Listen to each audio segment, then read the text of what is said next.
Hi, it's Natalie from Nat Christmas Autism Girl. Welcome back to my channel. So in this video we're going to be talking about how I felt about The Legend of Korra, a television series review. I'm going to do a summary of each season, so just a warning, spoilers ahead. And also I'm going to talk about my favorite characters, comparing Korra and Aang, and what I liked about the show and what I didn't like about the show. That will be the essence of this video. So, first of all, in the first season, I'm just going to do a quick summary, is about Korra arrives in the city, Republic City, which contains non-benders and benders. It belongs to the United Republic of Nations, which belongs to the Earth Kingdom. And so she arrives there to finish, so she's mastered water, earth, and fire, and now she needs to master air. She goes to train with Tenzin, Aang's son, and eventually he agrees to train her in the city. And meanwhile, there's this revolution coming on by a masked man named Amon, who claims that the spirits gave him the ability to take away bending. Bending is like the ability to telekinetically manipulate an element. And so she meets these two brothers, Mako and Bolin. Mako, who she likes, and who actually likes her but won't admit it because he started dating this girl, this inventor's daughter, Asami Sato. And then he has a brother, and then Mako's brother is Bolin. And so there's this whole love triangle, love square thing going on. So, in the end, they fight with, and there's also this man,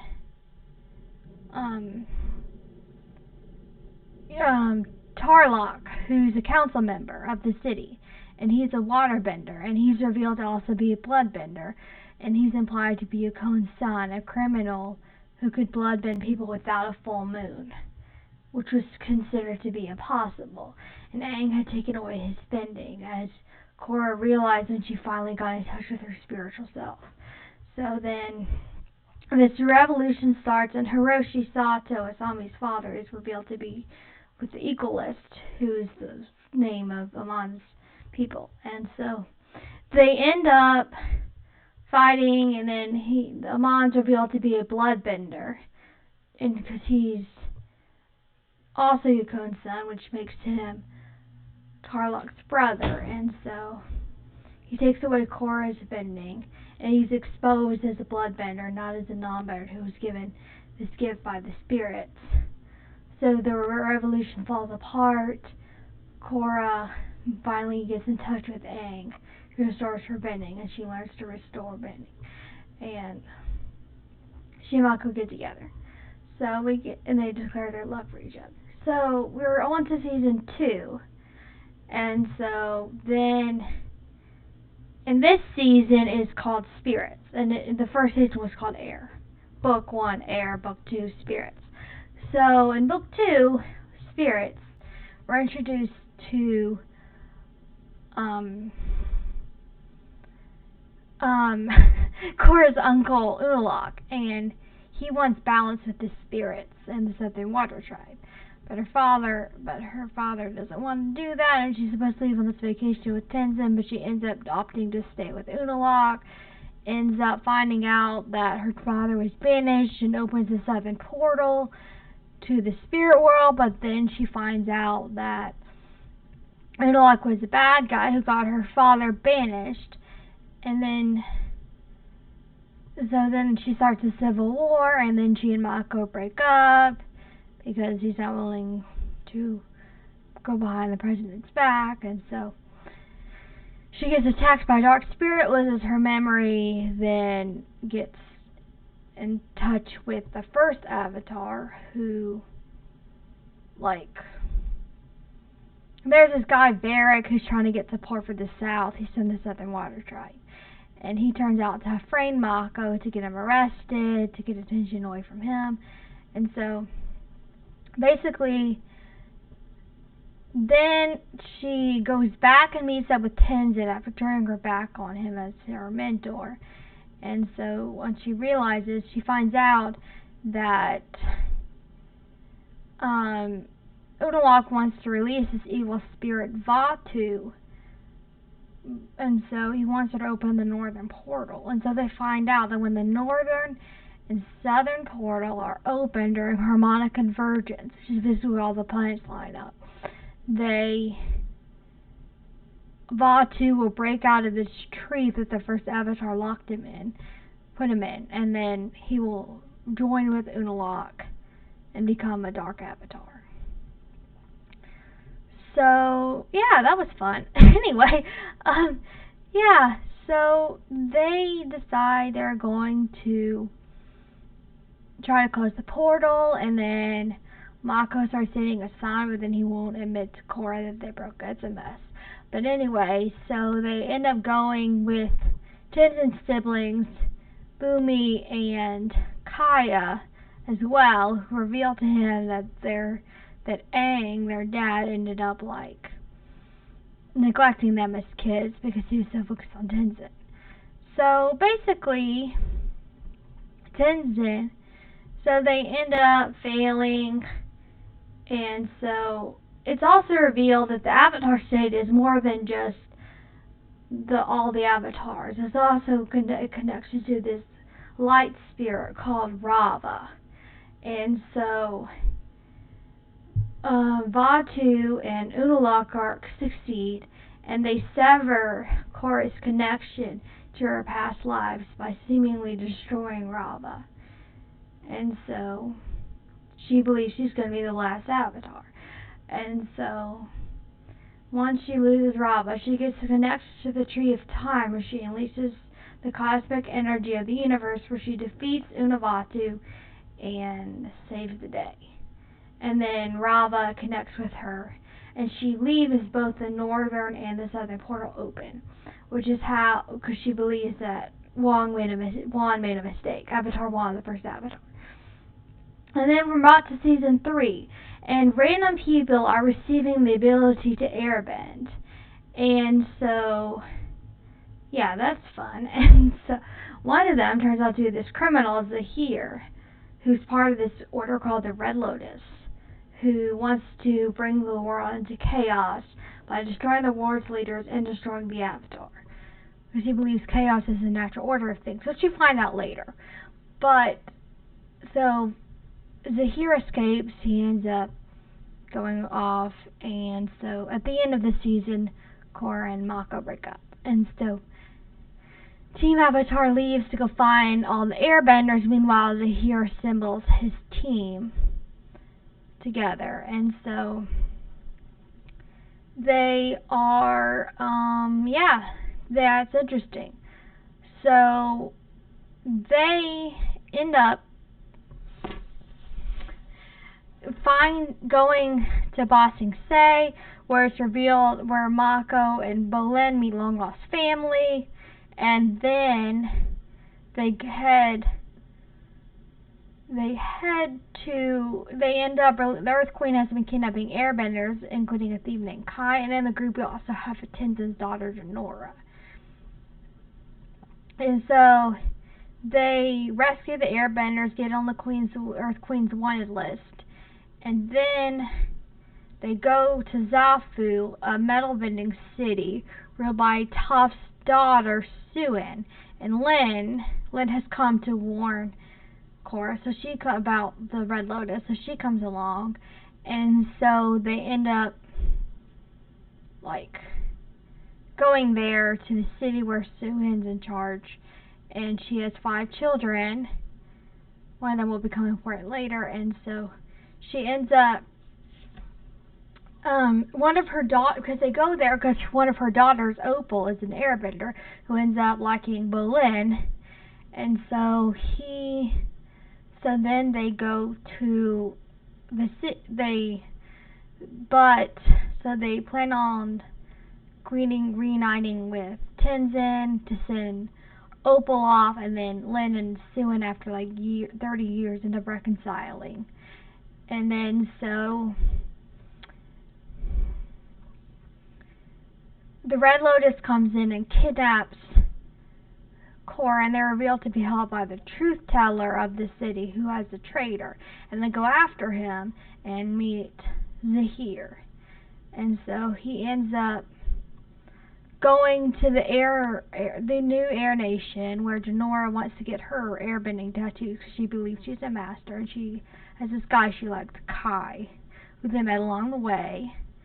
And so they end up.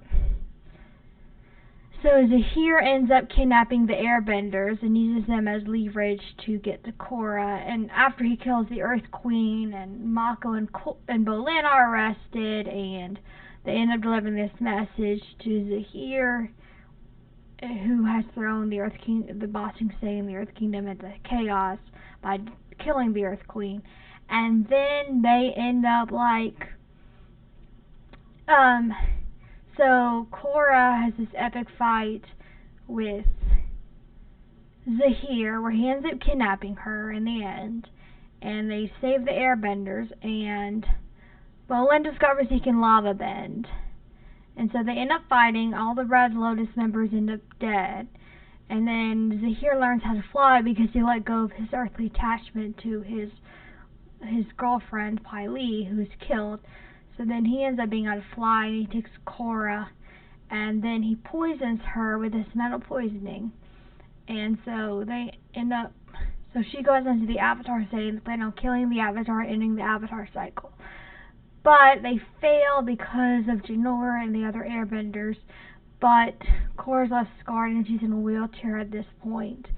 And so she's saved, but it takes a toll on her physically and emotionally and mentally. And so Jinora gets her airbending tattoos, utter chill scene, and then they end up that's basically how the season ends, and they're worried about what's going to happen in the Earth Kingdom. And then the next season is 3 years later.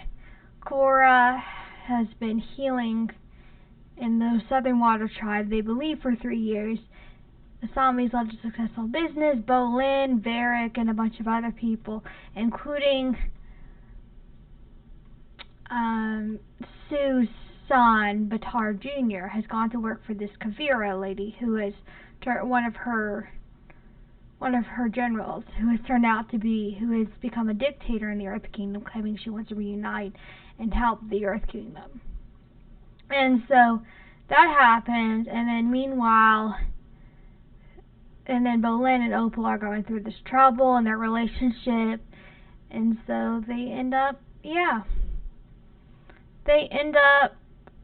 finding out that Korra has disappeared for 6 months, and pretending that so basically she claims she's going to Republic City, but she actually disappeared to fight in this arena where she's been experiencing PTSD by seeing her past self, her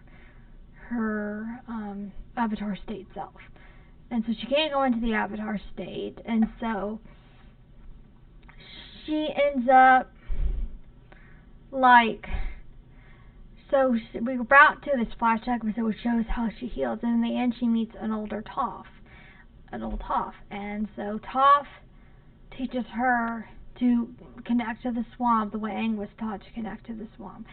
And then she removes she still had poison in her, and so she's able to go in the Avatar state now, but she's still troubled mentally.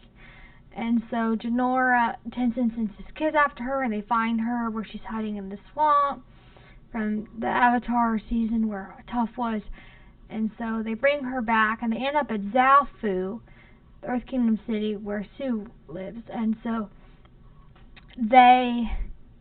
Korra tries to fight Kavira to save the Earth Kingdom. Meanwhile, Bolin and Varric turn against Kavira after Kavira tries to use this weapon, and then the Spirit Vine energy weapon. And Bolin realizes that maybe it isn't so great what Kavira is doing. And so she ends up deciding she is they she fights Kavira. She gets her butt kicked because she still is a mess mentally, and so in the next a couple episodes later, she ends up reuniting with Mako and Asami, and Asami has reunited with her dad in prison and is starting to forgive him. And so that was really sweet. And so, because Hiroshi's actually ashamed of what he's done. And so they end up going to, they end up rescuing the prince, Wu, which is like an heir to the Earth Kingdom that Mako's working for. And so they rescue him, and so they lost Daofu. And so it turns out Varric and Bolin got found out. And so Varric's assistant Julie claims to be working for Kavira. And so in the next episode, a couple episodes later, Bolin, to try to repair his relationship with Opal, goes with her and Lynn to try to rescue their family, and when Toph joins and they succeed, but then they find out Julie, the assistant, was always planning on betraying Kavira, and then she ends up coming to, so she reveals that Kavira is planning on attacking Republic City in 2 weeks, but then she's a week early, and they start this evacuation, but she's a week early, and she has strapped the Spirit Vine energy weapon on a giant mecha suit, which is like this made of platinum. So then they kidnap Atar Jr. to try to get him to tell them how to shut it down, but then they convince him to call off Kavira, but she blows up the factory, causing him to come into his senses. And then, because at this point he ends up reconciling with his mom, and then they fight the giant mecha suit, and so they end up, there are a whole episode of them fighting it. Lynn gets Hiroshi out of jail, who finally fully reconciles with Asami. He tells her they love each other, and then they use these hummingbird suits that Asami and Varric created together to open a hole in the suit, and then Hiroshi has this huge redemption where he ends up giving his life to defeat the giant and save his daughter. So it's really, really cool how that happened. And so they end up inside the suits. Korra fights Kavira, and they're pretty, and she's stronger. She's in a few episodes ago, she was able to go to Zahir and enter into the spirit world, where she finally felt whole again and reconnected with Rob. I forgot that episode. Anyway, so she ends up, like, they decide so they fight, and then Mako and Bolin go to shut the machine down, but they fail, and then Mako uses lightning to try to zap the vines, but he loses his use of his firebending in his arm in the process and gets knocked out. And then Sue and Lynn go to damage the weapon, and they succeed. And so, due to Mako's actions, the mecha suit gets destroyed. And then, in final push, Kavira tries to find his spirit weapon, where she uses the vines around Republic City that have grown due to harmonic convergence. And so she ends up, like, opening a spirit portal in Republic City. And so she surrenders, and Julie, the assistant, and Vera get married. And then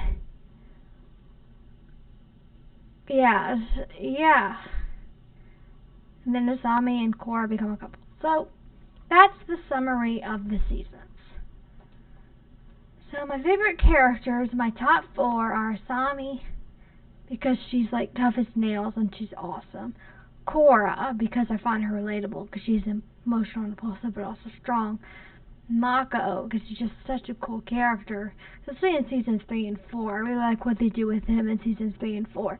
And then my 4th is Jinora, She's so cool and sweet. So why you shouldn't compare Korra to Aang? Well, they're very different characters. Korra is more physical, Aang is more spiritual, and so it's just like comparing them. It doesn't seem like a good idea because you're always gonna find that whoever you compare them to will end up you'll hate the one that you know. You can't compare Korra to Aang because they're very different characters. Despite both being avatars and her being a reincarnation of him, they're really totally different, and you shouldn't really compare them because they are different. And it seems like if you like Aang better, Aang is gonna win, and if you like Korra better, then she's always gonna win the comparisons. It's not really an objective way to view them. I mean, you can say Korra's more physical, and that's not really what I mean by comparison. I mean more saying which one's better. What I like, so I love the action sequences. My favorite seasons, ranking the seasons, I would say 4, 1, 3, 2. I love some of the characters. I love some of the stories. I love Korra's character. I think she's really cool.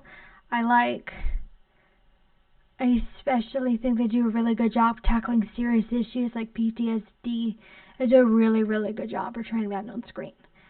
It's an animated show, and I really enjoy the mysteries of the villains that they had in season 1 was really cool. Book 1 was really cool, and the bending sequences are really, really cool. So I love some of the characters. I just didn't really care. What I don't like is I didn't really care for a lot of season 2. It was just not very good writing in book 2. I liked learning about the first Avatar, but there were some parts of that book I didn't like. And I guess it was just like Korra seems too impulsive in some ways, but I also really think that's part of who she is. So, yeah. Conclusion, I really love Korra. The show, Legend of Korra is my third favorite show. I mean, Avatar left a slight edge over it, but I still enjoy Legend of Korra. Anyway, hope you enjoyed this video. If you did, please like, comment, subscribe, do all that fun stuff. Send me an email if you have any questions in the description below. See you next time. Bye.